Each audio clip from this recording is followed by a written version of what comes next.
Bismillahirrahmanirrahim. Assalamualaikum warahmatullahi wabarakatuh. Alhamdulillahirabbil alamin wassalatu wassalamu ala asyrafil anbiya'i wal mursalin wa ala alihi wa ashabihi ajma'in. Teman-teman yang dirahmati Allah, para pemirsa Mufid TV Official, baik yang menyimak di Facebook maupun di YouTube, kita bersyukur kepada Allah pada hari ini bisa bertemu kembali dalam kajian The Wonderful Sahabiyat. Dan pada hari ini insya Allah kita akan baca biografi Ummu Sulaim dan Sumayyah.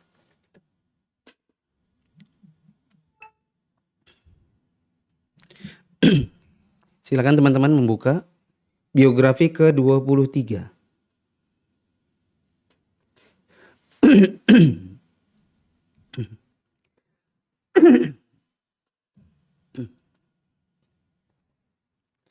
Ada di halaman 120 dari buku yang kita baca.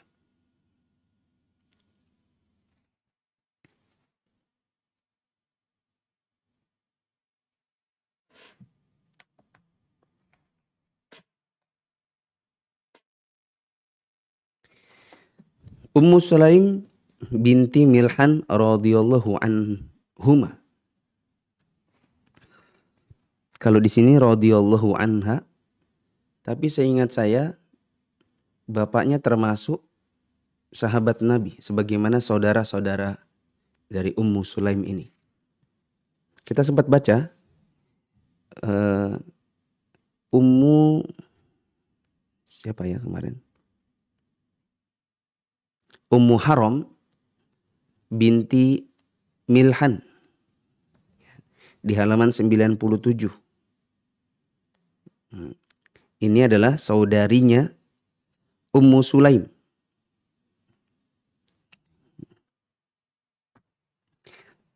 Nah, mungkin teman-teman bisa periksa kembali Milhan ini apakah dia sahabat atau tidak. Dia wanita mukminah sekaligus da'iyah. Wafat pada tahun kurang lebih 30 Hijriah. Ummu Sulaim binti Milhan radhiyallahu anha. Ada yang berkata namanya Ar-Rumaisa. Sepertinya ini yang menjadi inspirasi dari website rumaisa.com Ustadz Abdul Tuasikan. Ada juga yang berkata nama aslinya Sahlah. Atau ada juga yang berkata Rumaithah. Dan ada yang berkata Unayqah. Dan salah satu yang paling terkenal dari panggilannya Ummu Sulaim ini selain Rumaisa adalah Ghumaisa. Seorang wanita sahabat Ansor dari suku Khazraj. Wanita ini menyatukan kemuliaan dan kehormatan dari segala sisinya. Dia adalah ibu dari sahabat Anas bin Malik radhiyallahu anhu yang merupakan pelayan Rasulullah sallallahu alaihi wasallam. Manakala Ummu Sulaim beriman dan masuk Islam, suaminya yaitu bapaknya Anas pulang. Yang sebelumnya memang dia tidak ada di rumah. Tatkala dia mengetahui istrinya masuk Islam, dia marah besar. Dia berkata kepadanya, "Kamu ini murtad sekarang." Kata Ummu Sulaim, "Oh, aku tidak murtad, justru aku ini sudah beriman." Ummu Sulaim radhiyallahu anha mengajak putranya yaitu Anas. Dia berkata, "Ayo ucapkan la ilaha illallah, tidak ada Tuhan yang berhak disembah kecuali Allah. Muhammad, asyhadu anna Muhammadan Rasulullah. Aku bersaksi bahwasanya Muhammad adalah Rasul Allah." Dan Anas pun mengucapkan hal itu. Maka bapaknya Anas semakin marah dan berkata, "Jangan rusak anakku."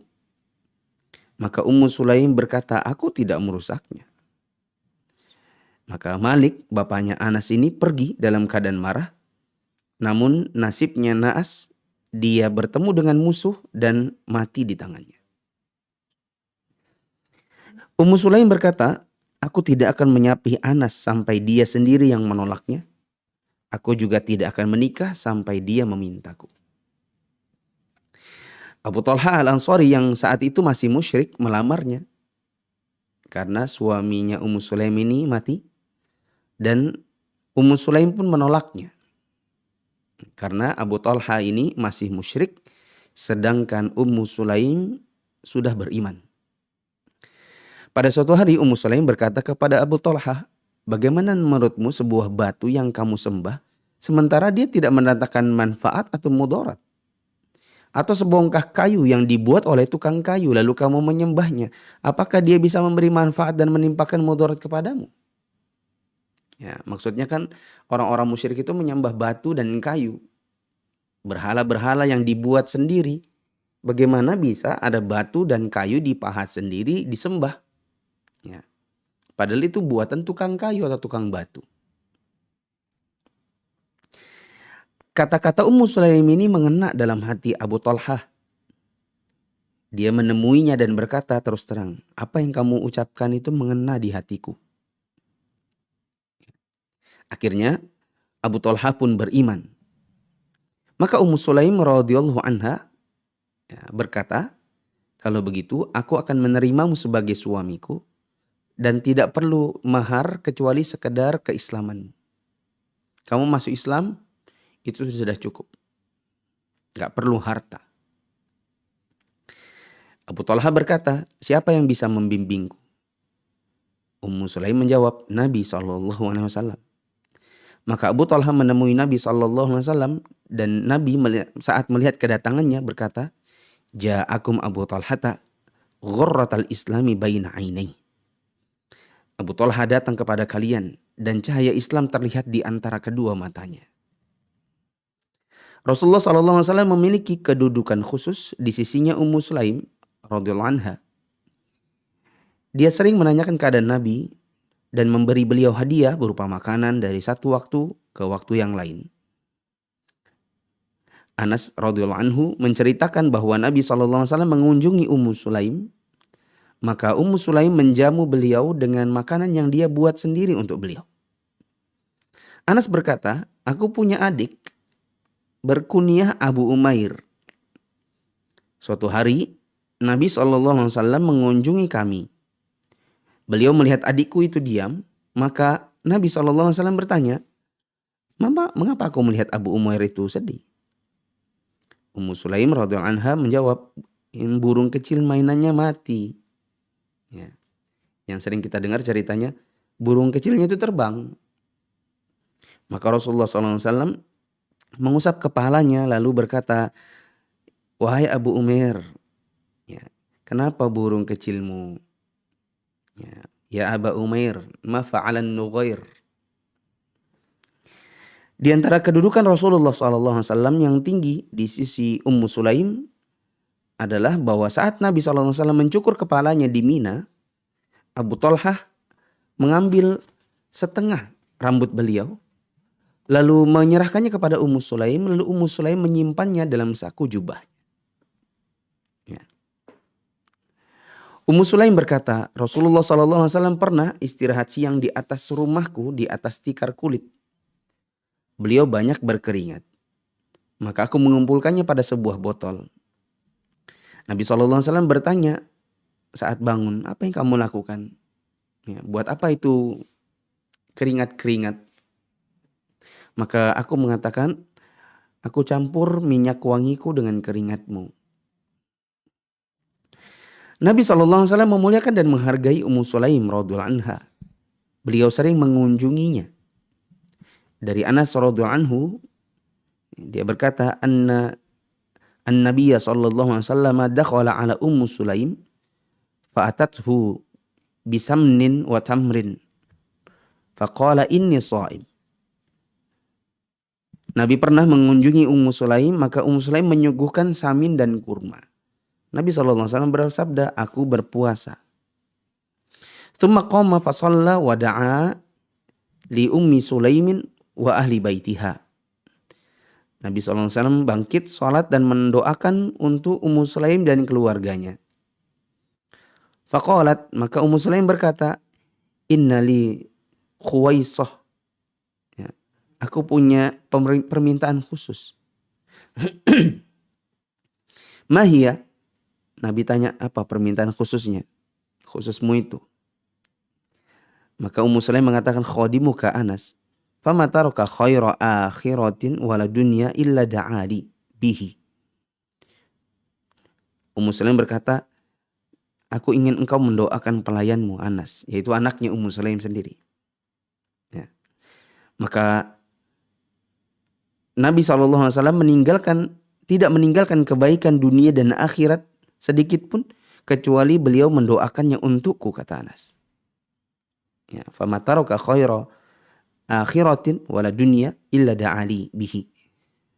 Ya, setiap kebaikan dan kebaikan untuk dunia dan akhirat semuanya didoakan Nabi untukku. Wa ba'athat ma'i bimiktalin min rutabin ila Rasulillah sallallahu alaihi wasallam. Maka Nabi SAW kemudian, maka Ummu Sulaim kemudian mengutusku kepada Rasulullah dengan membawa satu keranjang kurma masak. Dari Anas radhiyallahu anhu, dia berkata, lam yakun Rasulullah sallallahu alaihi wasallam yadkhulu baitan ghaira baiti Ummi Sulaim. Faqila lahu, faqala inni arhamuha, qutila akhuha ma'i. Kata Anas, Nabi SAW itu tidak masuk keluar dari sebuah rumah kecuali hanya rumahnya Ummu Sulaim saja. Dan ada yang tanya, kenapa kok suka ke rumahnya Ummu Sulaim? Maka Nabi SAW mengatakan, sesungguhnya aku menyayanginya karena saudaranya terbunuh bersamaku. Bagaimana kisahnya? Kata Imam Adz-Dzahabi, saudaranya Ummu Sulaim adalah Haram binti Milhan yang gugur syahid pada peristiwa Bi'r Ma'unah. Bi'r Ma'unah yang dia ditusuk dari belakang. Dan ini sudah pernah kita ceritakan waktu di Ummu Haram. Ya, biografinya Ummu Haram binti Milhan. Waktu dia ditusuk dari belakang oleh pengkhianat dari Bani Amir, dia berkata, demi Allah Tuhannya Ka'bah, aku beruntung. Ya, lalu kemudian tombak menembus dadanya dan dia wafat, ya, sebagai syahid. Di antara sifat-sifat Ummu Sulaim yang menjadi teladan adalah apa yang diriwayatkan oleh putranya Anas radhiyallahu anhu, bahwa seorang anak dari Ummu Sulaim sakit. Maka Abu Talha berangkat ke masjid, lalu anak itu meninggal dunia. Maka Ummu Sulaim menyiapkan segala urusan anak itu yang sudah meninggal. Dia berkata, jangan kabari Abu Talha. Nah, manakala Abu Talha pulang dan Ummu Sulaim sudah menyiapkan makan malamnya, maka Abu Talha makan malam kemudian menggauli Ummu Sulaim. Di ujung malam, setelah selesai bergaul, Ummu Sulaim bertanya, wahai Abu Talha, bagaimana pendapatmu kalau ada keluarganya Abu Fulan meminjam sesuatu, tapi saat pemiliknya minta dikembalikan, dia malah menolaknya dan merasa keberatan. Abu Talha berkata, oh itu namanya gak adil. Maka Ummu Sulaim berkata, dan putramu juga merupakan pinjaman dari Allah. Allah telah mengambilnya kembali. Maka Abu Talha beristirja, inna lillahi wa inna ilaihi raji'un, kemudian mengucapkan hamdalah. Karena dia sendiri, ya, menyadari bahwa anak itu hanyalah titipan untuk mereka. Saat pagi tiba, dia pergi menghadap Rasulullah SAW. Manakala Rasulullah melihatnya, beliau bersabda, barakallahu lakuma fi lailatikuma. Semoga Allah memberkahi malam kalian untuk kalian berdua. Maksudnya, di malam meninggalnya anaknya, mereka berdua bergaul, lalu Nabi SAW mendoakan agar dari pergaulannya itu Allah memberkahi mereka dengan pengganti anak yang meninggal, yang itu adalah anak yang baru, yaitu Abdullah. Ya, wallahu alam, sepertinya Abdullah yang dimaksud sini adalah Abdullah yang diceritakan tadi oleh Anas. Adiknya itu meninggal burungnya, mati burungnya, lalu kemudian Nabi SAW menegurnya, wahai Abu Umair, ya, kenapa burungnya?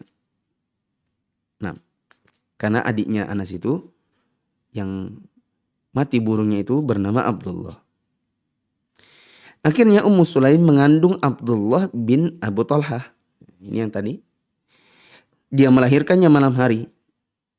Ummu Sulaim radhiyallahu anha menyerahkan Abdullah kepadaku, Anas, agar aku membawanya kepada Nabi. Maka aku mengambil beberapa kurma ajwa. Aku sampai di depan Nabi SAW yang sedang mengurusi beberapa ekor unta beliau dan mencapnya. Aku berkata, wahai Rasulullah, tadi malam Ummu Sulaim melahirkan. Ya, kemudian kurma tadi yang sudah dibawa diserahkan kepada Nabi. Maka Nabi SAW mengunyah beberapa kurma dengan ludahnya, lalu melepehnya di mulut anak itu dan anak itu pun menghisapnya. Si Abdullah ini. Beliau bersabda, hubbul ansari at-tamra. Kesukaan orang-orang Ansor terhadap kurma adalah sesuatu yang pasti. Aku berkata, wahai Rasulullah, namai aja anak ini. Maka beliau mengatakan namanya Abdullah. Ada orang namanya Abayah bin Rifa'ah berkata, aku melihat si anaknya, anak Ummu Sulaim ini, Abdullah itu, akhirnya memiliki anak jumlahnya 7 orang yang semuanya hafal Quran. Ya. Bisa jadi adalah karena keberkahan, karena dia ditahnik oleh Nabi ya, dengan ludahnya Nabi. Ummu Sulaim radhiyallahu anha memiliki peranan besar di bidang jihad bersama Rasulullah SAW. Anas berkata, Rasulullah SAW berangkat berperang dan Ummu Sulaim radhiyallahu anha bersama beberapa wanita Ansor ikut serta. Mereka memberi minum pasukan dan merawat yang terluka. Dalam perang Uhud ada 14 orang wanita dari kaum muslimin yang ikut serta. Mereka membawa makanan dan minuman, memberi minum yang haus, mengobati yang luka. Di antara mereka adalah Fatimah Az-Zahra, Aisyah, Hamnah binti Jahash, Ummu Aiman, Ummu Amarah, Ummu Umarah, dan Ummu Sulaim. Aisyah dan Ummu Sulaim membawa kantong air dan memberi minuman untuk orang-orang. Pada perang Hunain, Ummu Sulaim radhiyallahu anha ikut berangkat mencari pahala jihad bersama Rasulullah SAW. Dia menyelipkan pisau belati di pinggangnya sambil menggendong putranya Abdullah bin Abu Talhah. Abu Talha berkata, wahai Rasulullah, ini Ummu Sulaim menyelipkan pisau. Nah, emangnya boleh gitu maksudnya?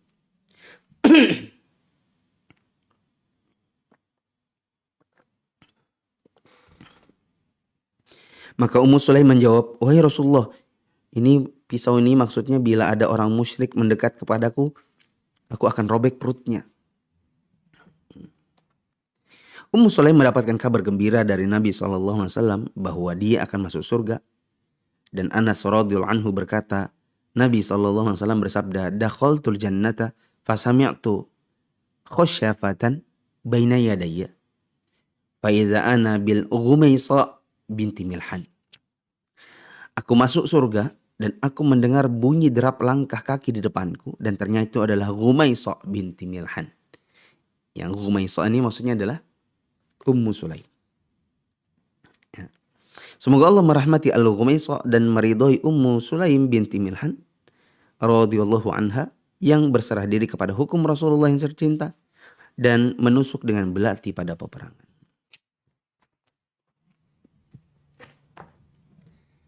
Kita langsung ke biografi Sumayyah binti Khayyat radhiyallahu anha.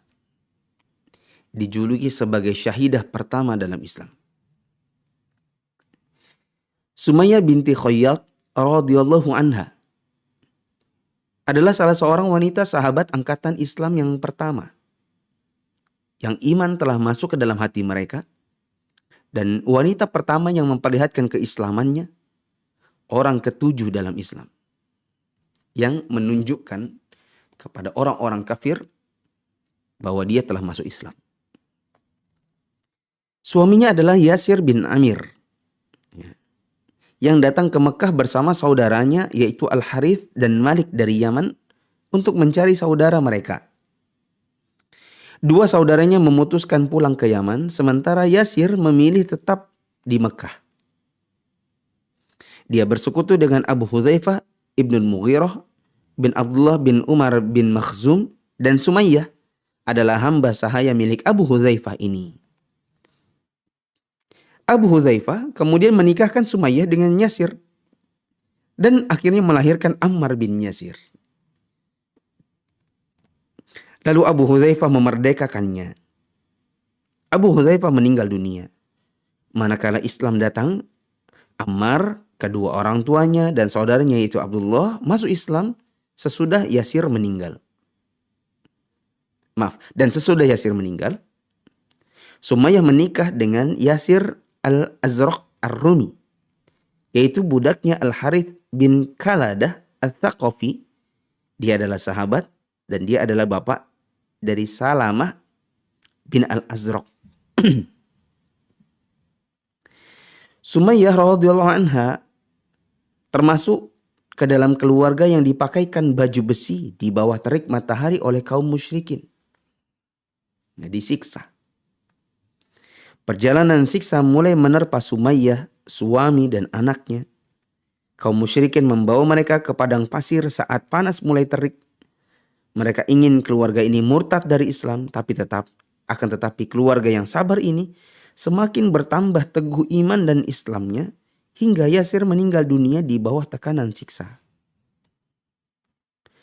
Dan sesudahnya keluarga Yasir meneruskan perjalanan hidup mereka di bawah siksaan dengan keteguhan dan kesabaran.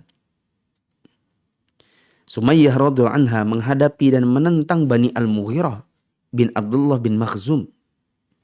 Dia berdiri kokoh di hadapan Abu Jahal yang terbakar amarah menghadapi keteguhan Sumayyah. Sumayyah menghancurkan kesombongan dan keangkuhan Abu Jahal dengan kesabaran dan keteguhannya. Sumayyah melukai hati Abu Jahal karena Sumayyah menolak menyebut nama Rasulullah dengan keburukan sekalipun hanya dalam satu kata. Abu Jahal tidak membiarkan satu cara untuk membalikkan manusia dari agama yang benar kecuali dia akan menggunakannya. Bila orang yang masuk Islam mempunyai kedudukan dan kemuliaan, maka Abu Jahal mencelanya. Dia berkata, kamu meninggalkan agama bapakmu, padahal bapakmu lebih baik darimu. Kamu itu akan membodohkan kesantunanmu, melemahkan pendapatmu, menurunkan harkat dan martabatmu bila kamu masuk Islam. Dan bila yang masuk Islam itu adalah saudagar, maka dia berkata, demi Allah, kami akan merugikan perdaganganmu dan menghancurkan hartamu. Ya, ini intimidasi ini. Bila orang yang masuk Islam ini adalah orang lemah, maka Abu Jahal akan mencambuknya dan mengajak orang-orang untuk menyiksanya. Maksa gitu. Sumayyah memikul beban berat siksaan, bersabar di bawah tekanan Abu Jahal dengan kesabaran seorang pahlawan. Tekadnya tidak melemah, imannya tidak kendur. Laki-laki busuk ini menyiksa Sumayyah dengan berbagai cara. Sebagaimana dia juga menyakiti Rasulullah dengan berbagai cara, dengan mencela ataupun menghina. Ya, sebelum saya lanjut, jadi kata para ulama, ya, kepada Nabi SAW itu terlebih dahulu yang dilakukan oleh orang-orang itu adalah menghina Nabi, memfitnah beliau, ya, menjuluki beliau dengan julukan-julukan yang buruk. Dan ketika yang seperti ini tidak juga menyurutkan langkah para sahabat untuk beriman, maka mereka pun menyiksa para sahabat ini tapi tidak menyiksa Nabi SAW. Ya. Barulah kemudian ternyata setelah penyiksaan-penyiksaan ini tidak berefek, tetapi malah meneguhkan ketabahan dan keimanan para sahabat, maka mereka pun mencoba untuk membunuh Nabi. Nah, suatu hari Abu Jahal mengucapkan kata-kata kasar kepada Sumayyah. Ya, katanya, kamu tidak beriman kepada Muhammad kecuali karena kamu itu menggandrunginya karena tampan, ya kan? Ya. Jadi dibuat isu-isu Sumayyah ini suka dengan Nabi karena syahwat. Maka Sumayyah menjawab dengan jawaban yang tegas yang membuat Abu Jahal semakin murka. Maka dengan kebengisan dan kekejamannya Abu Jahal menusukkan tombaknya pada kemaluan Sumayyah yang menjadikannya sebagai wanita yang syahid pertama di jalan Allah. Karena ini ya, untuk mempertahankan keislamannya, Sumayyah adalah wanita pertama yang meninggal karenanya. Ruhnya naik kepada penciptanya dalam keadaan ridho dan diridhoi. bersaksi bahwa tidak ada Tuhan yang berhak disembah kecuali Allah dan bahwasanya Muhammad adalah Rasulullah. Dengan demikian dia adalah orang yang pertama yang syahid di dalam Islam. Semoga wanita-wanita kaum muslimin menjadikan sirah Sumayyah, wanita sahabat mulia ini, sebagai contoh dan keteladanan di bidang pengorbanan, kesabaran dan keteguhan. Ya, kalau saya katakan ibarat di minggu lalu ada Abu Ad-Dahdah, ya, dengan istrinya yang mewakafkan lahan kurma untuk Islam, ya, maka ini belum ada apa-apanya dibandingkan pengorbanan Sumayyah dan suaminya, yaitu jiwa dan raganya. Bukan cuma sekadar harta. Semoga Allah Ta'ala meridhai ibu Ammar, yaitu Sumayyah. Semoga Allah merahmati orang pertama yang syahid di dalam Islam. Ibu orang pertama yang membangun masjid yang dipakai untuk sholat. Salam sejahtera wahai keluarga Yasir yang teguh.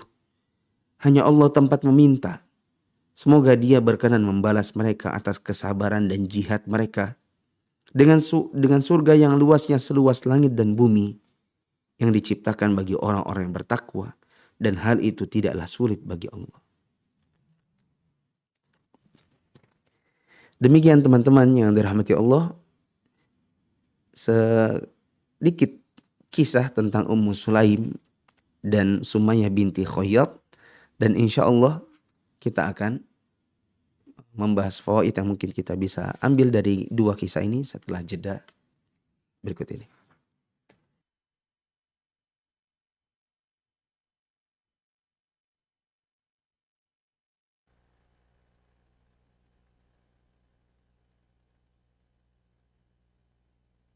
Bismillahirrahmanirrahim. Alhamdulillahirrabbilalamin. Wassalatu wassalamu ala asyrafil anbiya'i wal mursalin wa ala alihi wa ashabihi ajma'in. Ada orang Balikpapan ditawarin pekerjaan, mau nggak jadi security misalnya di site PHM. Kalau kamu mau di site Senipah, kamu gajinya 1 juta. Tapi kalau kamu mau di Handil, gajinya 27 juta. Kalau jadi orang Balikpapan, ditawarin security, pilih Senipah atau Handil dengan perbandingan 27 kali lipat gajinya, saya kira mungkin hanya orang yang kurang normal saja cara berpikirnya kalau dia lebih memilih Senipah. Karena Senipah sama Handil jarak hanya 1 jam perjalanan, lalu dia pilih 1 juta mengorbankan 26 juta sisanya. Bagaimana kalau seandainya Rasulullah SAW mengatakan kepada kita, Salatul jama'ati afdalu min salatil fadhi bisaba'in wa ashirina darajah. Dalam hadis yang sahih Bukhari Muslim, Nabi SAW mengatakan salat berjamaah lebih utama daripada salat sendirian 27 kali lipat. Yang jaraknya bukan Senipah Handil. Jaraknya hanya antara pilih rumah atau masjid, yang ke masjid itu mungkin hanya 50-100 meter saja dari rumah.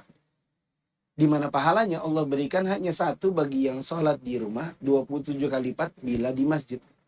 Saya kira mungkin cara berpikirnya hanya yang kurang normal saja kalau dia mau memilih hanya 1 kali lipat di rumah, mengorbankan 26 kali lipatnya bila dia ke masjid, yang perbedaannya itu tidak seberapa.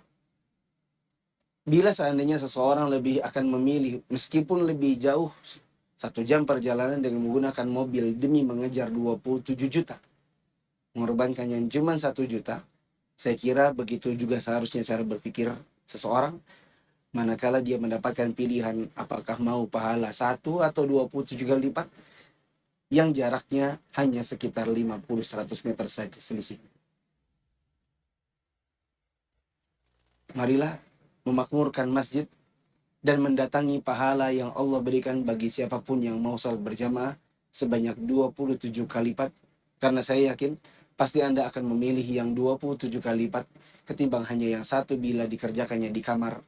Karena ini pahala yang besar yang mungkin bisa jadi inilah amalan yang akhirnya memasukkan kita ke dalam surga karena dapat memperberat timbangan kebaikan kita di hari kiamat.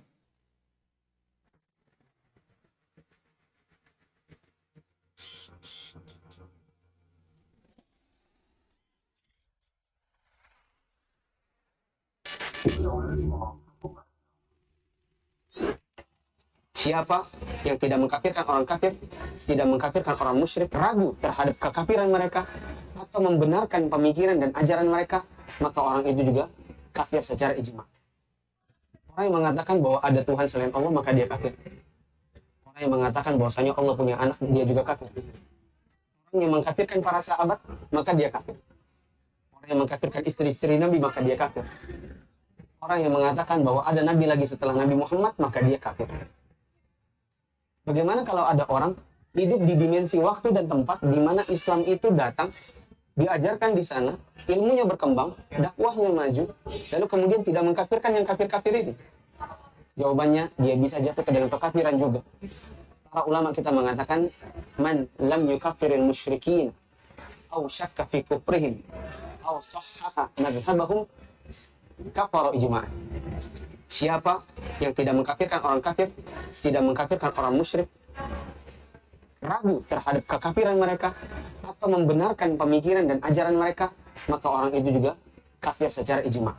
Sekali lagi, di dalam dimensi dan waktu serta tempat di mana Islam itu ada, datang, diajarkan, dakwahnya berkembang, lalu mereka ragu terhadap Islam itu sendiri, lalu membenarkan yang kafir atau tidak mengkafirkan yang kafir. Mereka kafir.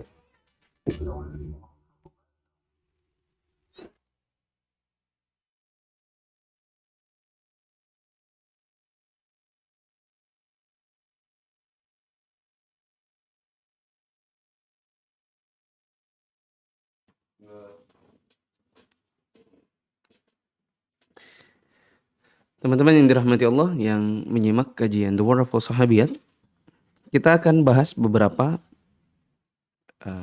faidah yang mungkin kita bisa petik dari kisah dua orang sahabiat tadi, yaitu Ummu Sulaim dan Sumayyah binti Khayyat. Saya sambil mengkopikannya ke live chat yang ada di YouTube ya.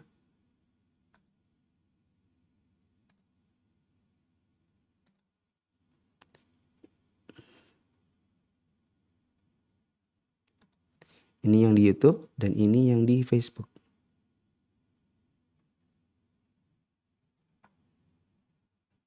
Ini komen. Pertama,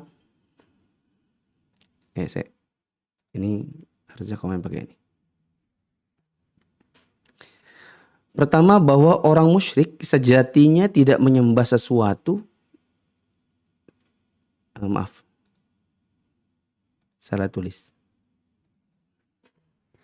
Bahwa orang musyrik sejatinya menyembah sesuatu yang tidak bisa mendatangkan manfaat atau mudarat. Ya. Orang-orang musyrik itu, atau yang melakukan kemusyrikan, itu akal sehatnya hilang.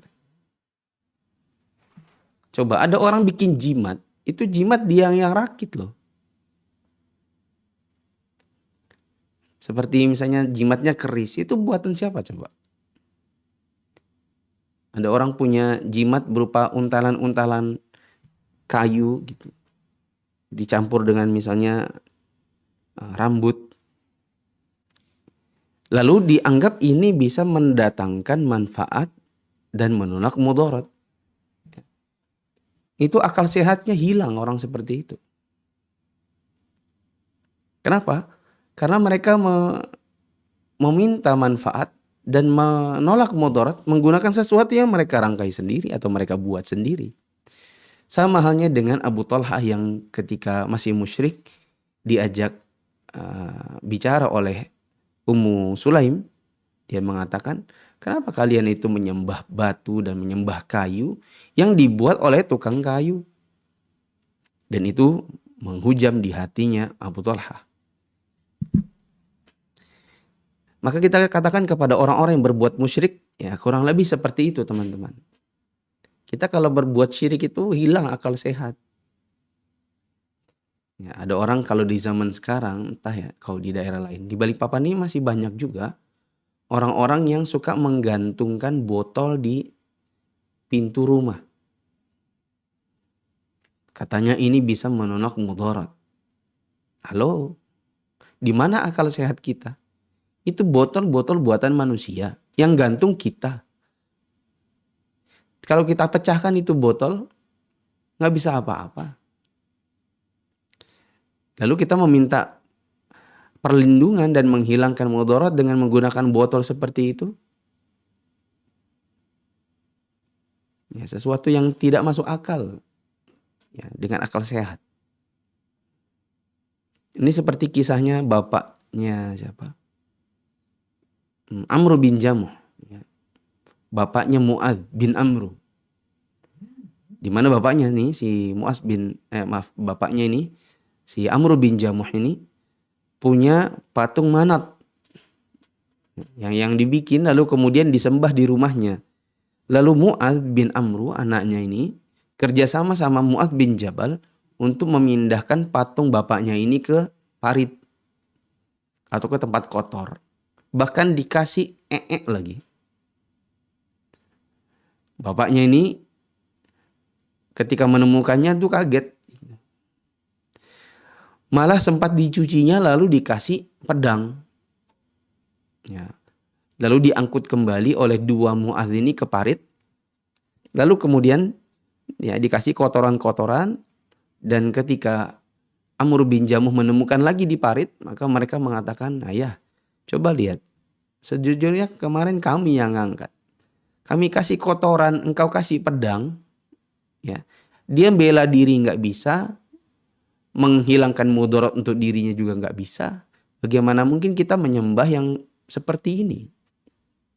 Akhirnya Amr bin Jamuh masuk Islam dengan kata-katanya anak-anaknya ini. Nah, faedah yang kedua, salah satu teknik mendakwahi orang adalah dengan kalimat tanya yang kritis dan logis. Tentu tapi dalam konteks bukan perdebatan ya. Tapi seperti misalnya diskusi dengan teman. Misalnya kita punya teman. Teman kita ini suka ikut pengajian yang ustadznya itu atau kiainya atau habibnya itu suka bicara kotor. Suka nyebut-nyebut kemaluan, hal-hal yang berbau seksual, sara. Ya. Bahkan ada yang di Samarinda itu dipraktekkannya di hadapan murid-muridnya. Ya. Peragaan orang seksual. Ya, maka kita katakan ini nggak salah guru nih. Ya. Kita bagaimana mengkritisi pemahaman saudara kita ini? Kita bilang, kamu tahu enggak? Atau pernah ingat gak? Kita kecil dulu itu kalau bicara kotor, ya, berbau seksual itu dimarahin sama orang tua. Apa ini bicara jorok? Kata orang tua. Kalau orang Bugis bilang, apa ya? Mulutnya ini. Bisanya itu bilang begitu. Ya. Kalau kita main ke tetangga, terus kita ngomong kotor yang berbau seksual, atau menyebut kelamin, itu dimarahin sama mamanya tetangga. Bahkan mamanya bilang, Adi sini. Jangan bergaul lagi sama itu. Jorok mulutnya. Kita diusir pulang. Besok gak boleh main lagi sama anaknya. Itu didikan orang dulu. Nah ada orang di zaman sekarang jadi panutan tokoh agama. Tapi ngomongnya jorok. Dalam pengajian Islam lagi. Ini kita gak salah guru nih. Gitu. Nah ini sesuatu yang sifatnya kritis dan logis. Semoga dengan begitu teman kita bisa sadar. Ya. Sepertinya dia salah mengambil guru. Karena kejorokan dan berbau seksual itu diomongin di majelis ilmu, di hadapan orang-orang banyak. Bahkan dipraktekkan pula. Ya. Tidak malu.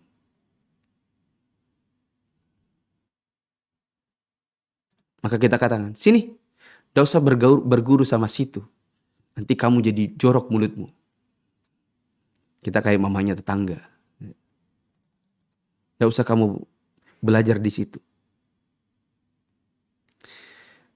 Yang ketiga, Faedahnya adalah mengutamakan agama dalam menerima lamaran seseorang.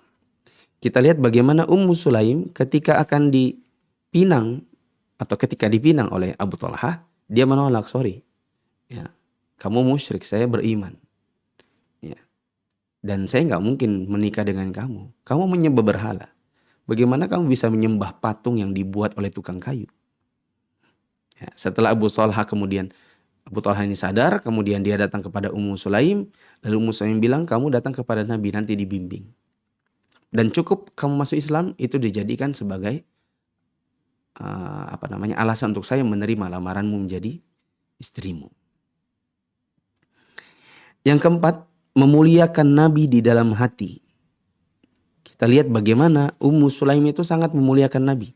Dengan makanannya, dengan jamuannya, dengan tabarruknya. Tabarruk ini adalah mengambil berkah. Nanti saya jelaskan. Dan itu dilakukan oleh Ummu Sulaim kepada Nabi SAW. Ya. Nanti insya Allah akan ada poin tentang tabarruk. Poin berikutnya adalah menghibur anak-anak yang sedih. Kita lihat bagaimana Nabi SAW melihat Abu Umair, adiknya Anas. Ya. Adik tiri sepertinya ini, karena ya, maksudnya adik, kalau ibunya sama itu mas? Saudara seibu. Ya. Karena Anas kan anak kandungnya Malik. Sedangkan Abdullah itu anak kandungnya Abu Talha. Jadi dia ini satu mama. Nah, adiknya ini, si Abdullah alias Abu Umair, dihibur oleh Nabi ketika Nabi lihat dia bersedih karena burungnya mau wafat. Ya. Kemudian yang keenam, nama kunyah itu bisa dipakai bahkan oleh anak yang masih kecil. Tidak mesti harus sudah memiliki anak. Ada sebagian orang mengira nama kunyah yaitu Abu Fulan, Ummu Fulan itu hanya boleh dipakai untuk orang yang sudah memiliki anak. Sehingga nanti abunya siapa, ummunya siapa. Nah, siapa itu diisi dengan anaknya. Kita katakan, oh tidak demikian. Karena di zaman Nabi SAW, anak-anak kecil pun ada yang bernama dengan nama Abu. Ya, Abu Fulan. Seperti Abu Umair ini, adiknya Anas. Yang kecil-kecil sudah punya nama kunyah. Yang ketujuh, boleh tabarruk dengan sebagian anggota tubuh Nabi seperti rambut, ludah, ya, keringat. Dan tapi ini tidak ada dalil bolehnya untuk yang selain Nabi. Saya jelaskan dulu. Tabarruk itu artinya mengambil berkah dari sesuatu. Misalnya seseorang mengambil berkah dari Masjidil Haram dengan sholat di sana dan meraih pahala 100.000 kali lipat dibandingkan masjid di negerinya. Di Indonesia misalnya. Ini mengambil berkah dari tempat. Ada juga misalnya yang dilakukan oleh sebagian sahabat ketika Nabi SAW berwudu. Kemudian percikan-percikan air wudunya itu diambil oleh para sahabat dan diperebutkan untuk mencari berkah dari situ. Ini namanya tabarruk. Dan tabarruk yang seperti ini ada yang boleh sampai akhir zaman. Seperti tabarruk dengan Masjidil Haram. Ya. Mengambil berkah berupa kesunahan dalam tawaf dengan cara mengusap Rukun Yamani dan Hajar Aswad. Tapi bukan si bendanya. Melainkan sekedar mengusapnya, yaitu menambah pahala. Tapi bukan untuk kemudian misalnya dicocol gini kemudian dijilat gitu ya. Ini sekadar mengusapnya. Ada keberkahan di situ berupa mengikuti sunnah Nabi dalam tawaf. Nah, ada yang namanya mengambil berkah dengan jasad. Dan ini hanya untuk Nabi SAW. Tidak ada dalil untuk yang selain Nabi. Bila ada yang berkata, saya mengambil berkah dengan ludahnya kiai.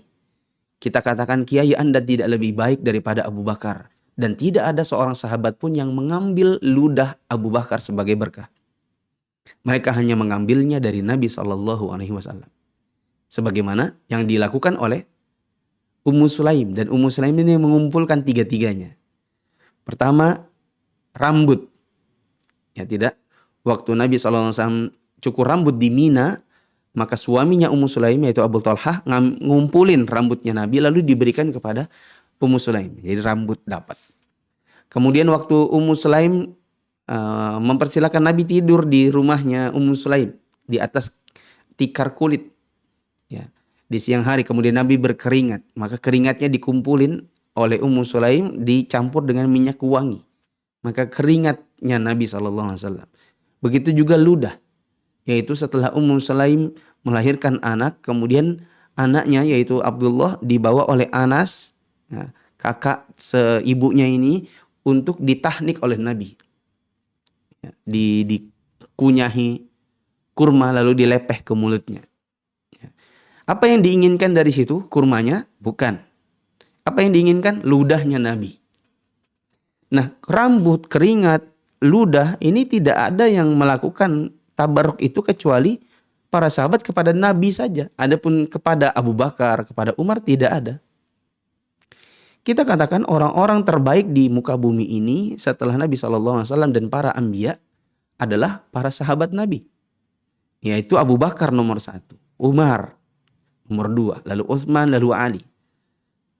Ketika mereka sendiri tidak dilakukan tabarruk pada jasad mereka, maka jelas tidak mungkin dilakukan itu pada zaman sekarang yang orang-orangnya tidak lebih baik daripada para sahabat Nabi. Aneh dengan orang-orang di zaman sekarang, mereka berlomba untuk mengumpulkan ludahnya kiainya atau ludahnya gurunya. Kalau sudah gurunya itu ngisi pengajian, misalnya begini, kemudian minum, maka orang berebutan untuk mengambil sisanya. Bekas-bekasnya itu diambil lalu dijilat atau berusaha untuk minum dari bekas bibirnya gurunya. Kita katakan buat apa? Apa yang Anda cari dari bekas bibirnya? Berkah? Ada dalil buat guru Anda? Mana lebih baik, guru Anda atau para sahabat Nabi? Bila Anda mengatakan lebih baik guru Anda daripada sahabat Nabi, bodoh berarti. Dan sudah cukup, kita tidak bisa berdebat atau berdiskusi dengan orang bodoh. Tapi bila mereka mengatakan lebih baik para sahabat Nabi daripada guru kami, maka kita katakan, kenapa para sahabat Nabi yang lebih baik? Tidak ada yang mengambil berkah dari jasad mereka. Ya. Ini juga termasuk bagian dari nomor 2 ya. Dakwah dengan pertanyaan kritis dan logis. Yang ke-8, menjadikan anak-anak sedari kecil sebagai asisten guru yang meniru akhlaknya. Ya. Kita lihat bagaimana Nabi SAW dimintai oleh Ummu Sulaim agar menjadikan anaknya yaitu Anas sebagai asistennya Nabi. Saya katakan kalau di zaman sekarang ya bisa menjadi asistennya ustadz. Misalnya kita punya anak, lalu anak kita itu kita dekatkan dengan seorang ustadz. Kita bawa, ustadz kenalin ini anak saya. Oh ya kenalan, namanya siapa? Misalnya namanya Adi. Oh ya Adi ya. Sekolah di mana? Kelas berapa? Umurnya berapa? Ya, terus orang tuanya bilang, bisakah Ustadz anaknya dijadikan ini asisten? Oh bisa. Ya, asisten apa? Banyak. Contoh, asisten menjadi pengumpul kertas pertanyaan di kajian. Bisa kan? Dan itu saya lihat di kajian masyayikh di Arab Saudi dulu. Ada sebagian anak-anak kecil yang ditugaskan oleh bapaknya untuk meminta kertas-kertas pertanyaan. Siapa yang mau bertanya kepada syekh, minta kertasnya sini, saya antarkan ke mejanya syekh. Ini anak-anak kecil, umur 6 tahun, 7 tahun, dan Anas waktu itu 10 tahun, dijadikan sebagai asisten dalam dakwah. Dan ini sangat bagus. Ya. Kita tidak bermaksud untuk mengeksplor ya, anak-anak kecil, tapi ini adalah bagian dari pendidikan. Yang ke-9, keinginan besar orang tua agar anaknya mendapatkan kebaikan dunia dan akhirat. Dan ini dilakukan oleh Ummu Sulaim dengan cara meminta kepada Nabi untuk mendoakan Anas. Yang ke-10, belajar bersabar saat kehilangan keluarga. Seperti yang dilakukan oleh Ummu Sulaim dan suaminya yaitu Abu Talhah, ya, dengan membayangkan atau dengan analogi, kalau ada orang kita titipi sesuatu lalu diambil kembali dia tidak mau, maka orang ini sejatinya zalim. Dan anak atau harta di dunia ini sejatinya adalah titipan Allah untuk kita. Bukan untuk kita miliki selamanya. Manakala Allah mau ambil, maka terserah Allah. Nah, ke-11, disyariatkan tahnik untuk anak yang baru lahir. Seperti yang dilakukan oleh Nabi SAW kepada Abdullah. Nah, tapi di sini mengandung khilaf ulama. Saya catatkan di sini. Ada khilaf ulama dalam teknisnya. Apakah dengan ludah ataukah dihaluskan? Harus kurma ataukah boleh yang lain semacam madu? Ya. Ini saya ganti dulu. Versus. Apakah harus dengan ludah atau bagaimana?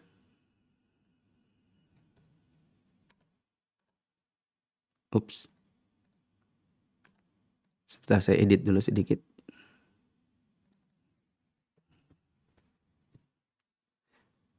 Yuk.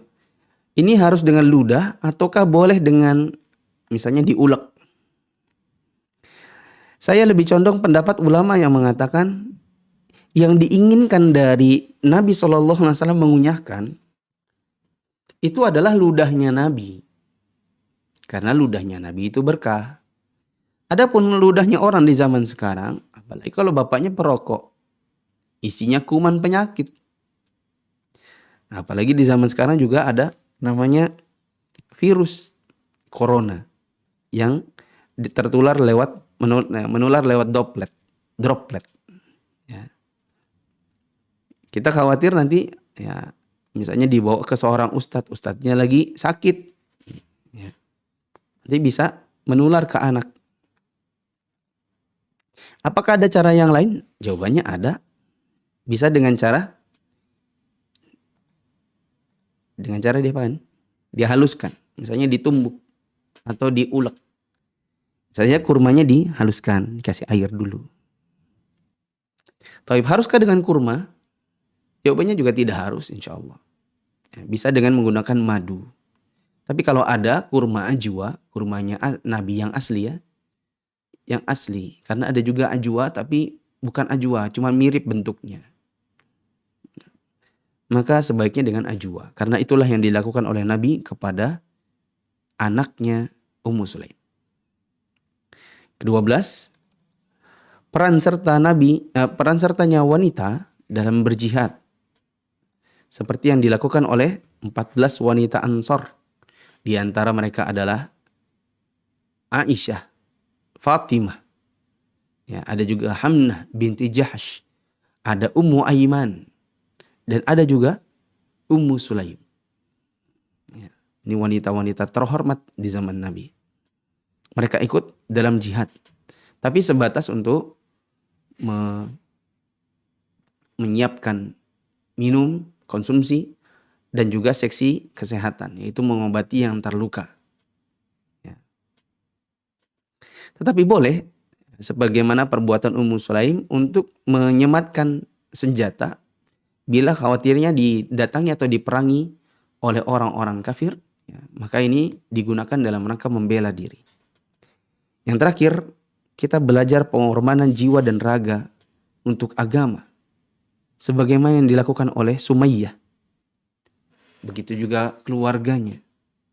Nah, saya dari tadi mencari faedah dari kisahnya Sumayyah dan keluarganya, maka didominasi oleh pelajaran tentang pengorbanan jiwa dan raga tentang agama, kepada agama Islam, yaitu agama dan keyakinan kita. Dan kita di hari-hari ini, wallahu alam, kita belum dituntut untuk mengorbankan jiwa dan raga dengan bentuk peperangan. Tidak ada orang di zaman sekarang, ya, di muka bumi ini, wallahu alam. Ya, kalaupun ada, mungkin itu hanya di sebagian kecil tempat saja. Adapun kita misalnya di Indonesia, Tidak ada namanya orang beriman lalu kemudian disiksa. Tidak ada orang kita dipaksa untuk keluar dari agama kita dengan cara disiksa ramai-ramai, nggak ada. Maka kita paling dituntut untuk mengorbankan harta dengan cara bersedekah, membayar zakat, mengeluarkan sebagian harta untuk ibadah haji atau umroh, untuk berwakaf, ya. Atau minimal paling tidak kita mengorbankan pekerjaan bila pekerjaan itu ternyata haram. Kita pertahankan demi agama kita. Wallahu a'lam bishawab. Mungkin ini yang bisa saya bahas pada pagi hari ini. Semua faidah sudah saya tuliskan di Facebook maupun di YouTube. Ya. Dan sekarang saya coba cari pertanyaan. Dan kayaknya nggak ada kalau di Facebook. Ya, ini saya lihat tidak ada di Facebook. Dengan demikian saya tutup Facebooknya. Sekarang saya ke YouTube. Di YouTube saya lihat di sini. Di YouTube tidak ada pertanyaan juga. Saya coba cari di WhatsApp. Di WhatsApp tidak ada juga. Alhamdulillah ya, enak jadi hari ini. Gak banyak pertanyaan ya. Saya lihat lagi di Telegram. Telegram tidak ada juga. Ya, alhamdulillah nyaman kayak kajian, gak banyak pertanyaan. Saya ke live Instagram. Join. Di sini alhamdulillah nggak ada pertanyaan juga. Oh, ada satu aja. Udah cukup. Ya. Izin bertanya, titipan dari manajer saya di kantor. Apakah surga dan neraka itu hak prerogatif Allah? Tergantung. Ini pertanyaannya mau diarahkan kemana? Ya. Ada dua model. Apakah masuk surga atau neraka itu Allah yang tentukan? Jawabannya iya. Ya. Kalau manusia bagaimana? Enggak, manusia nggak bisa mengatur hal itu. Kalau itu sekadar pertanyaannya, selesai ya. Tapi kalau pertanyaannya mau dikembangkan, loh, kalau memang itu hak prerogatif Allah, lalu kenapa kalian suka mencela-cela misalnya? Ayo, lakukan ini, itu masuk neraka nanti. Ya, lakukan ini supaya masuk surga. Jangan lakukan itu. Jangan riba, keluar dari bank. Ini nanti kalian masuk neraka. Itu kan kalian kayak ngatur-ngatur surga neraka. Nah, ini beda permasalahannya. Ya.